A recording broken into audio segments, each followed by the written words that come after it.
Muchas gracias, de verdad. Y de verdad también enhorabuena porque la verdad que me está gustando mucho el enfoque que le habéis dado y la seriedad. Yo creo que con todos los ponentes anteriores pues han ido planteando sus puntos de vista, ¿no? Más allá de lo que estemos o no de acuerdo, que yo creo que en el fondo es en casi todo, con todos. Además, aunque parezca difícil porque ha habido opiniones distintas, pero en el fondo yo creo que la clave está en saber armonizarlas y en que no todo vale para todos los sitios y en todas las situaciones hay que tener en cuenta qué hacemos y los efectos, ¿no? Como contaba ahora Ángel. Pero de verdad que me ha gustado y que me parece un enfoque bastante serio al problema.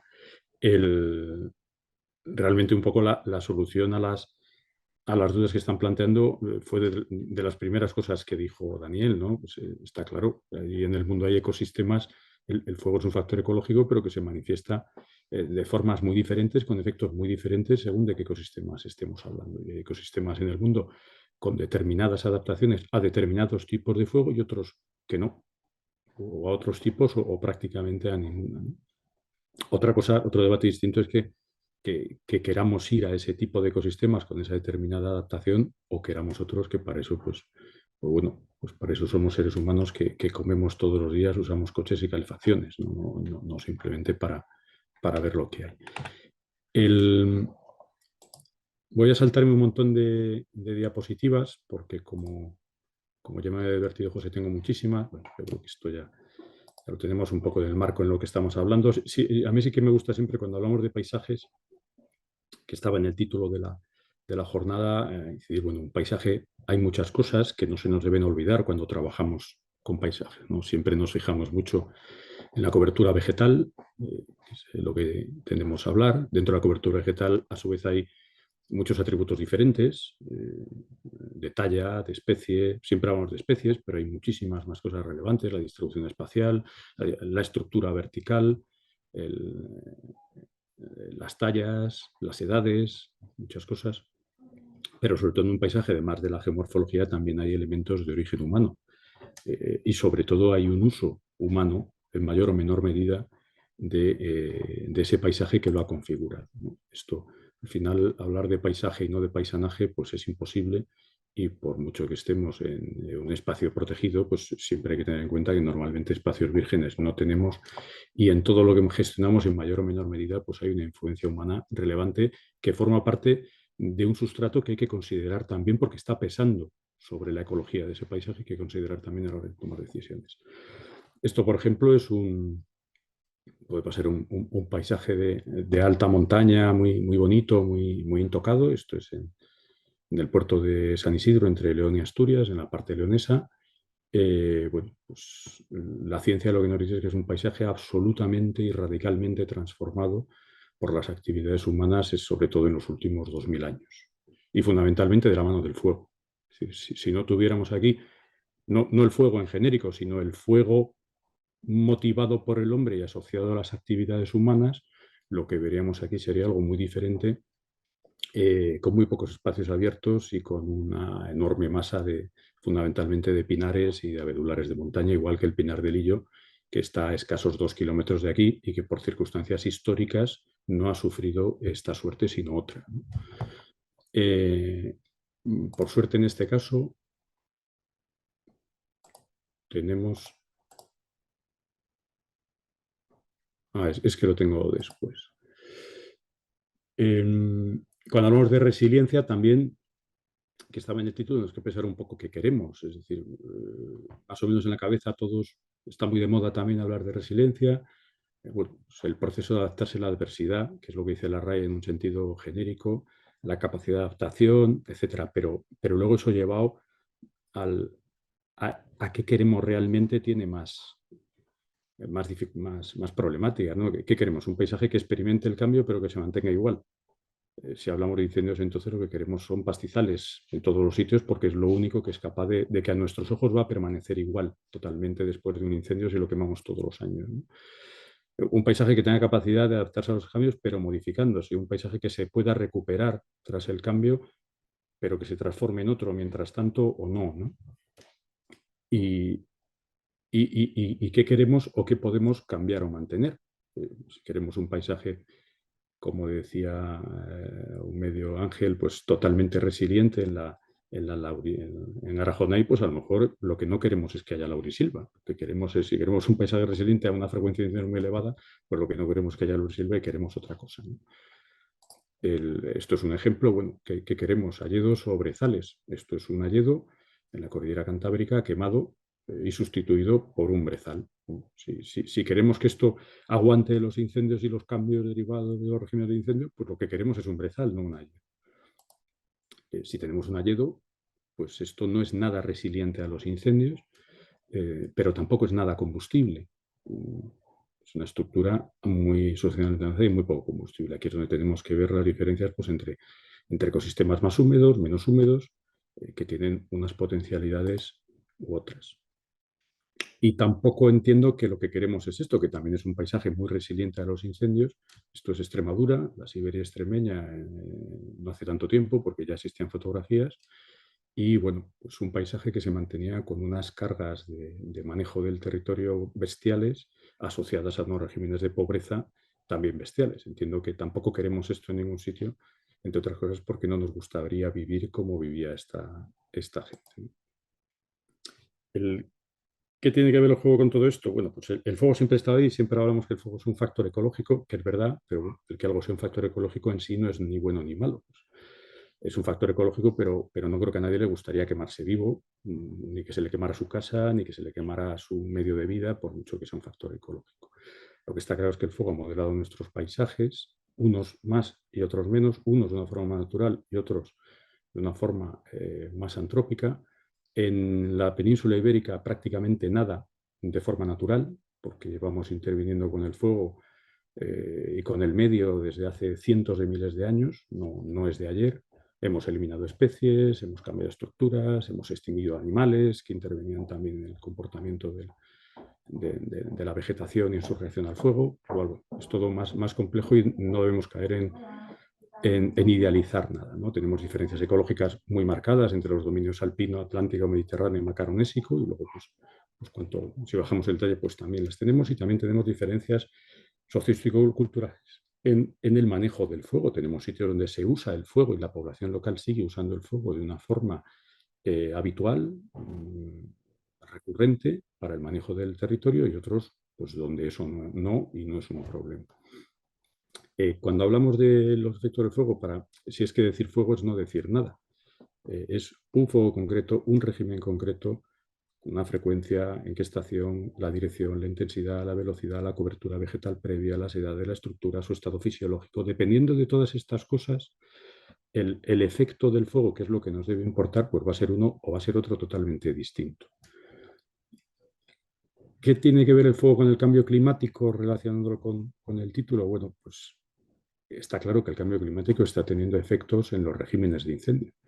Estamos teniendo episodios excepcionales por anomalías climáticas, de estados de sequía pues que no habíamos conocido, en ecosistemas no habituados a esos grados de sequía, además.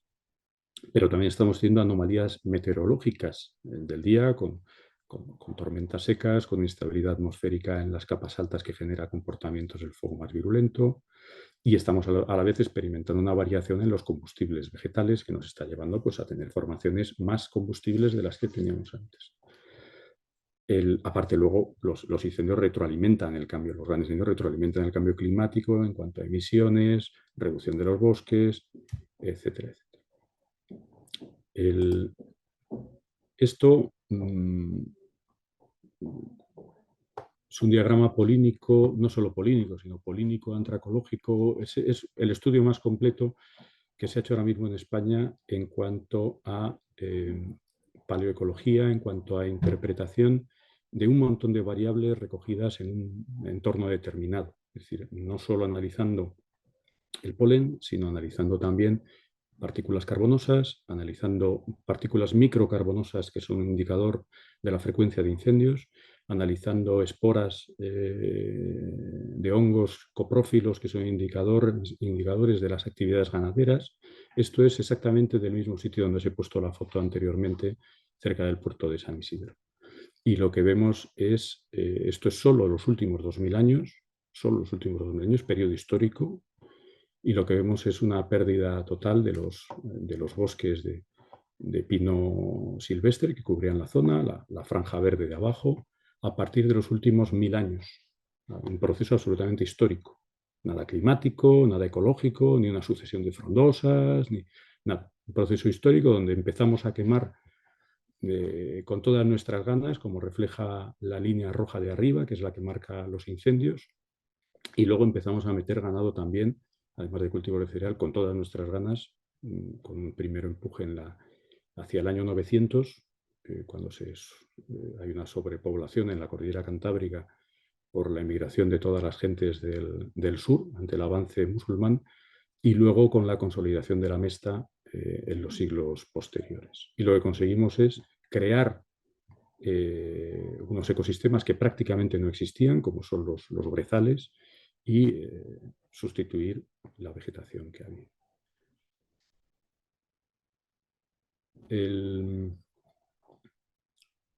Muchas de las cuestiones que podemos ver hoy en el paisaje se deben al efecto de los incendios. Por ejemplo, en estas laderas que podrían soportar perfectamente por clima, por suelo, etcétera, pues bosques húmedos, esto es la cordillera cantábrica, en la Ciana, bosques húmedos como robledales, incluso hayedos, pues lo que tenemos son brezales que se van quemando periódicamente, como indica la fotografía, perpetúan el ciclo del brezal y solo tenemos bosques acantonados en los únicos sitios que no se queman, como podemos ver aquí, que son donde hay pedreras suficientes ladera abajo como para poder resguardarles del fuego, que tiene la costumbre de ir más de abajo arriba. En ocasiones, el cambio de ciclo precisamente puede resultar más perjudicial todavía, en el sentido de que la acumulación de combustible en un sitio que estemos acostumbrados a quemar cada 5 o cada 10 años históricamente, hace que los siguientes incendios que hayan vayan a tener una mayor intensidad que pueda afectar con mayor probabilidad incluso a los restos de la vegetación que no, que no soporta los incendios y que había quedado en refugios. Esto, por ejemplo, son robles albares metidos dentro de un brezal con varios pequeños canchales entre medias. Bueno, pues seguramente el siguiente incendio de esta zona podrá acabar con esos robles y podrá afectarles en mucha mayor medida que todos los incendios anteriores, porque no se había llegado a generar esa carga de combustible. Lo que tenemos ahora es cada vez más esto, a nivel ya de problemática también de conservación, pero problemática de protección civil, de vidas humanas. Lo que tenemos cada vez más son incendios catastróficos que se extienden a lo largo de 20 o 30.000 hectáreas, que hay que desalojar X pueblos y que mueren personas. Y con unos comportamientos pues que hasta ahora, la fecha, no se habían registrado de virulencia, de intensidad y de retroalimentación de los propios incendios. Incendios contra los que los medios de extinción durante gran parte de su duración no pueden hacer absolutamente nada, salvo en algunas ocasiones precisamente utilizar el fuego para poder pararlos mediante el fuego técnico contra fuego. Bueno, esto es otro ejemplo de la Sierra de la Culebra, etcétera. Pero todo esto no se debe al cambio climático, sino a otro cambio. Además, al cambio abismal en la configuración de todos nuestros paisajes, con el cese del sistema agrario tradicional, el abandono del campo y la extensión de los matorrales leñosos y de los árboles y de los bosques. Por supuesto que ha habido una intervención humana en cuanto a la recuperación forestal, pero aunque no lo hubiera habido, también tendríamos paisajes muy semejantes a los que vemos hoy. A lo mejor con otras especies o más heterogéneos, que heterogéneo no siempre es mejor de cara a los incendios, que ahora hablamos de heterogéneo cuando hay huecos, pero heterogéneo cuando no hay huecos no es lo mejor. Y ante esto, ¿cómo podemos luchar para prevenir las afecciones negativas del fuego? Pues reduciendo la combustibilidad de los paisajes, estableciendo discontinuidades, lo cual muchas veces va asociado a usos para poderlas mantener. Bueno, esto es un ejemplo, como otros 200.000 que hay, Sierra de Guadarrama, ninguna repoblación por medio. Bueno, pues el cambio que ha dado en 40 años. Obviamente, aquello de la letra A se sostenía con fuegos periódicos y sobre todo con mucho ganado, y ahora estamos en la letra D, sin una cosa ni otra, y tenemos pues un problema. Estos son bancales, en los arribes del Duero, estos son, bueno, pues es prácticamente el mismo sitio, pues los bueyes que plantearon la repoblación y lo que tenemos ahora, ¿no? Pues antes no teníamos ciervos y ahora sí, Ahora tenemos antes no teníamos turismo y ahora sí, hay nuevas formas de vida, pero obviamente tenemos otros paisajes que no vamos a poder recuperar ya. O sea, los paisajes de antes no los vamos a recuperar, entre otras cosas porque no tenemos a estos señorines que subían durante un día de marcha entero para subir a los puertos de Pineda, el límite de Cantabria y Palencia, para segar los puertos, para segar la montaña, ni siquiera para pastar, sino para bajar la hierba, ¿no? Las herramientas que tenemos para establecer discontinuidades, ¿cuáles son? Pues la agricultura, la ganadería y la extracción o la destrucción de la vegetación. Dentro de esa tenemos la mecánica, los cortafuegos o desbroces mecanizados, y el uso del fuego, que serían las que más prescritas. Que es de lo que estamos hablando, pero me gusta hablar de que tenemos otras alternativas, que siempre hay que sopesar las alternativas y sobre todo que lo que tenemos es herramientas. Es decir, el uso del fuego no puede ser un objetivo, como no puede ser nada ningún objetivo de las herramientas. Es una herramienta y como toda herramienta, pues la podemos usar mal, o bien, o equivocarnos, o no, o acertar, ¿no? Y es un martillo. El otro día me contaba un chiste un compañero de que hay veces que cuando tienes un martillo en la mano todo te parecen clavos, ¿no? Bueno, pues es lo que hay que evitar y saber cómo usarlo. No perder de vista los efectos de la quema. Una quema siempre tiene efectos, los he puesto a la izquierda y a la derecha, a dos lados. Tampoco he querido poner positivos y negativos porque dependerán de cada caso. En cada caso concreto veremos si los efectos negativos realmente son negativos o si son poco negativos y nos compensa afrontarlos porque vamos a obtener un resultado positivo superior, y viceversa, ¿no? Entonces, está claro que siempre tenemos riesgos de emisiones, de pérdidas, de riesgos de incendio por escape en las quemas. En general vamos a tener siempre un retroceso en la escala sucesional y de madurez en el punto donde lo estemos aplicando, salvo en determinados casos. Corremos el riesgo de eliminar especies no adaptadas al fuego, de seleccionar las que están adaptadas al fuego. Y es muy importante también la parte social. Hay que tener mucho cuidado para con las quemas no enviar un mensaje de tolerancia social al uso indiscriminado del fuego. Recuerdo que hay sitios donde se sigue usando el fuego, hay sitios donde no. Esto es una problemática más del noroeste y no mediterránea, pero hay que contar que el noroeste también existe, igual que existe en las Canarias, ¿no? Como cuestiones más favorables, pues está claro que podemos establecer discontinuidades, que las podamos perpetuar en el tiempo o no, dependerá de qué hagamos después. Podemos reducir las cargas de combustible, que las reduzcamos en el tiempo no dependerá de lo que hagamos después. Generar áreas de apoyo a la extinción, crear áreas aptas para el pasto, favorecer especies de medios abiertos. Tiene un efecto también importante, que es entrenar a los propios equipos de extinción en el manejo del fuego, que no es un tema baladí, en el sentido de que al final en los grandes incendios es fundamental tener un buen manejo del fuego, y si no es con fuego no los vamos a parar en muchos casos, y eso también requiere un conocimiento, ¿no? Puede reducir la intencionalidad de incendios no deseados en algunos casos, donde sean por causa humana, y puede ayudar a evitar incendios catastróficos. Hay que tener mucho cuidado con la paradoja de la extinción, esto de que cuanto más quememos, menos grandes incendios habrá. Bueno, eso sí o no, y según de qué estamos hablando, y desde luego lo que nos ha colocado en esta situación no ha sido una política extraordinaria de supresión de los incendios, sino el abandono del medio rural. Y en todo caso, en medios húmedos hay que tener en cuenta que debido a la sombra que arrojan los árboles, muchas veces estructuras más maduras de vegetación son menos combustibles que estructuras menos maduras. Lo más combustible que podemos tener son los modelos 4 que comentaba Ángel, que normalmente son formaciones de matorral alto que han ocupado medios abiertos o que se instalan bajo bosques abiertos y bosques jóvenes. Si superamos esa fase, que efectivamente tienes más combustibilidad que en el pastizal o en el cultivo que tenías cuando se instalaron esas especies, llegaremos a otras especies que pueden ser y que van a ser unas estructuras que van a ser menos combustibles. Y esto no hay que perderlo nunca de vista tampoco. Esto, por ejemplo, es una gráfica de cómo evoluciona en un ecosistema húmedo, boreal, atlántico, puede ser nuestra cordillera cantábrica, la susceptibilidad frente al fuego. Pues desde que se te instalan los brezos y te sube, luego tal, pero bueno, luego cuando se te instala un hayedo maduro, por ejemplo, un roble de almaduro, esa susceptibilidad al fuego se reduce mucho.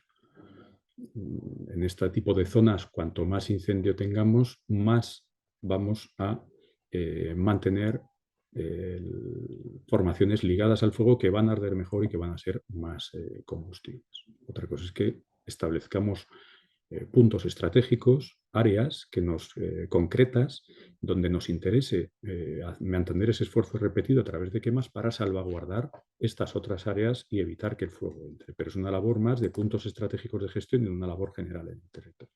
Esto no era Laura y Silva, pero podría parecerse y parece mucho a las fotos que ha puesto Juan. Esto es un encinar que simplemente ha conseguido matar con su sombra a los brezos que tenía debajo, los brezos y las jaras y el matorral que había debajo. Podéis ver en primer término que está muerto por la sombra. Es decir, el efecto del arbolado, obviamente, luego, si queremos que haya otro tipo de especies, pues habrá que ir a una apertura del dosel, pero un dosel cerrado está claro que tiene un efecto positivo en cuanto a la combustibilidad de la estructura que mantiene debajo.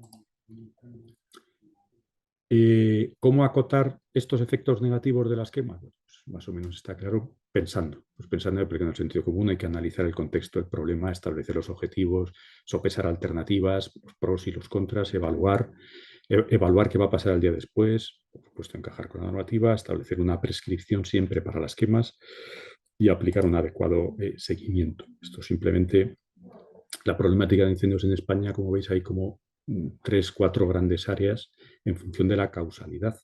En el noroeste, el 80% de los incendios todavía es intencionado, y es intencionado no por grandes tramas urbanísticas ni madereras, que parece que ya nos vamos dando cuenta, sino por lo que aparece en el gráfico de la derecha abajo, ¿no? Por las quemas para regeneración de pastos y quemas agrícolas ilegales y abandonadas.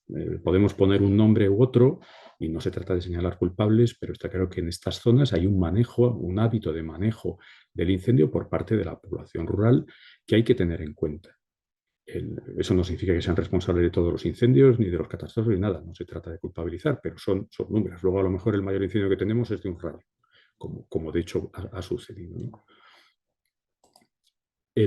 Esto hay que tenerlo en cuenta y, de hecho, por ejemplo, esto es un análisis hecho para Castilla y León de nuestros planes anuales de incendios, donde evaluamos aquellas zonas donde hay un mayor peligro de incendio por el uso del fuego como herramienta por parte de la población. En estas zonas, por ejemplo, es importante tenerlo en cuenta de cara a quemas, hay que explicar muy bien las cosas. Hay que plantear si realmente deben utilizarse en sitios donde se está intentando que cese un uso indiscriminado del fuego. El que la propia administración use o promueva el uso del fuego puede ser posible, pero puede tener efectos también negativos y mandar un mensaje equívoco que hay que explicar.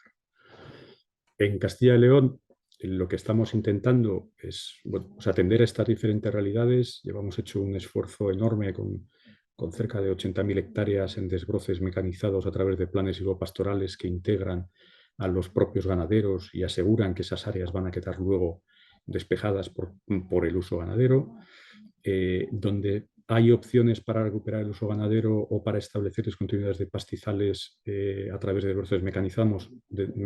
Intentamos dar prioridad a esas alternativas. Pero también estamos aplicando quemas prescritas y no hemos dejado nunca de hacerlo. Llevamos 20 años de experiencia de nuestro centro de formación del fuego, el CDF, en quemas prescritas, que realmente luego a nivel de territorio todavía no estamos hablando de una gran cuantía, vamos a unas 500 hectáreas al año aproximadamente, en unos 50 expedientes. Es muy variable según los años, porque hay muchos años donde no se hace prácticamente nada porque no hay ventana para quemar. Nosotros en nuestro medio donde aplicamos las quemas no es fácil encontrar ventanas suficientes. Si las condiciones son muy buenas para hacer quemas, pues a lo mejor están quemando los ganaderos o los paisanos en general, o los cazadores o quien sea, y lo que tenemos es que ir a apagar los incendios en lugar de dedicarnos a hacer quemas, ¿no? Hay una metodología de la que hablaremos luego. Bueno, pues esto es un detalle de cómo a través de los desbroces, no mediante quema, mediante desbroces mecanizados, es posible reducir los incendios. La línea de abajo es el número de incendios en función del número de expedientes de desbroce en determinados municipios, y la de arriba es en los que, en los mismos términos o colindantes con la problemática donde no se han aplicado Está claro que cuanto más se trabaje, pues luego hay menos incendios. Eso es algo que está claro. Javier, te quedarían 5 minutos 5 minutos. escasos. Nada, pues voy muy rápido. Simplemente que hay unas recomendaciones, unas fichas del CLIF, que el tema está muy mirado, que normalmente yo creo que cuando las administraciones abordan quemas, pues lo hacen con garantías. Estos son, por ejemplo, pues unos ejemplos en Castilla y León de los planes de quema, las actas, bueno, el seguimiento posterior, qué objetivos se buscan.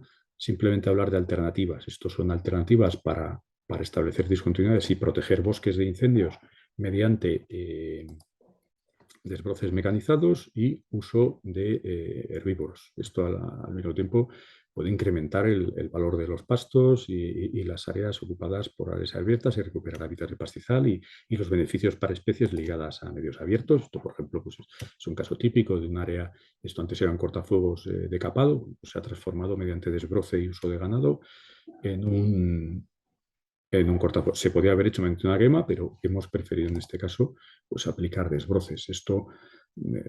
Hay estudios publicados por ahí de cómo mediante estas medidas se consigue reducir de una forma drástica los incendios descontrolados, digamos. Aquí, por ejemplo, el caso más claro es el norte de Burgos, donde empezamos aplicando quemas controladas, quemas prescritas hace ya 20 años, y después de una fase de aplicación de quemas prescritas, empezamos a trasladarlo y a sustituirlo por desbroces, pues también porque es un sitio donde hay bastante ganadería, el medio lo permite, es un medio muy húmedo donde se recupera muy fácil y donde además no hay pedregosidad y se puede trabajar muy bien con desbroces. Eso no significa que todos los casos tengan que ser así. Lo que hagamos tiene influencia en la evolución. Esto es una comparativa entre Cantabria y Burgos, con dos evoluciones muy diferentes. También estamos aplicando en parques naturales, por ejemplo, esto es en Babia y Luna, eh, con dos finalidades fundamentalmente. Una, el mantenimiento de los usos de pastoreo de ganado menor, de ovejas que pastan en los pastizales que se han llenado de aulagas, de genista hispánica. Esto, por ejemplo, pues es una quema con esa finalidad. Y esto es 3 años después, pues el seguimiento que hacemos. Esto es muy relevante no ya por ese punto concreto, sino por el efecto que esa ganadería tiene en todo el conjunto del ecosistema de la alta montaña, desde los alimoches hasta las perdices, ¿no? Esto es una quema de este tipo, precisamente. Esto es otra que tiene por objeto más el mantenimiento del cayunar. El cayunar como hábitat, hay estudios también. Sabemos bastantes cosas sobre los regímenes de incendio y cuáles, pues si no se producen, pues el cayunar acaba lleno el cayunar de otras especies o de otros hábitats menos relevantes. Y también, por supuesto, como elementos de defensa de masas arboladas. Aquí tenemos un caso, se estableció también una quema prescrita, ¿no? Bajo arbolado hemos hecho alguna quema, pero todavía bastante pocas. Fundamentalmente casi todas son de matorral. Pues otro caso de lo que podríamos llamar un punto estratégico, pues una pista más o menos paralela a la parte alta de una ladera y bueno, pues se quema esa parte alta para establecer un área de defensa, ¿no? Muy importante incidir en el tema de la comunicación. Son mensajes que hay que explicar bien para no dar lugar a equívocos, sobre todo, insisto, en zonas donde, no ya por la alarma de la población, sino por áreas donde la población esté acostumbrada a un uso equivocado, erróneo o indeseado del fuego, ilegal, entre otras cosas. Entonces, bueno, pues hay que explicar. Aquí, por ejemplo, pues uno de los tweets que publicamos, pues una quema controlada, condiciones que no puedan sustituirse por desbrozes viables, que se asegure su pastoreo y mantenimiento posterior, que no haya afección a hábitats sensibles. Y bueno, simplemente el dejar que existe mucha documentación, tanto en el mundo como ya en España. Bueno, pues esto es un manual de Nature England de hace 20 años casi, donde simplemente un manejo de matorrales, pues está todo detallado, las distintas posibilidades, y una, por supuesto, pues son las quemas. También ahora hay matorrales, publicaciones importantes aquí en España que van avanzando en este tema. Y ya para concluir, bueno, que yo creo que un poco el debate que se puede suscitar en torno a esto, mi conclusión por lo menos es que lo que no hay es una receta. Pues el resultado de lo que hagamos dependerá de los objetivos que nos hayamos planteado y del contexto en el que estemos. Las quemas no son la panacea, ni para esto ni para nada, pero porque nada lo es, simplemente. Entonces, hay que usar las herramientas en su momento. Tampoco son algo a proscribir, porque tampoco casi nada lo es, y el uso del fuego no es algo ajeno a nuestros ecosistemas y necesitamos usar el fuego para defendernos del fuego, tanto durante la ocurrencia de los incendios como de forma preventiva. Entonces es una herramienta que desde luego no podemos olvidar y tenemos que aplicar. Incluso pueden ser muy relevantes para la conservación de determinados hábitats o especies, obviamente no para todos, y para la reducción del riesgo de los incendios que acaban afectando a todo el ecosistema y a nuestras propias vidas. Entonces, bueno, pues que usemos las herramientas con sentido común y con propósitos claros y contrastados y siempre pensando en el día después, en el qué va a pasar después, porque no caigamos en el error en algunos casos aplicar las quemas para generar estructuras que todavía sean peores de cara a las quemas, que es algo que si no se hace bien se puede caer en ello. Si se hace bien no, pero si no se hace bien se puede caer en ello. Y nada más, muchas gracias por la atención y lamento que seguro que me he pasado un par de minutillos o tres.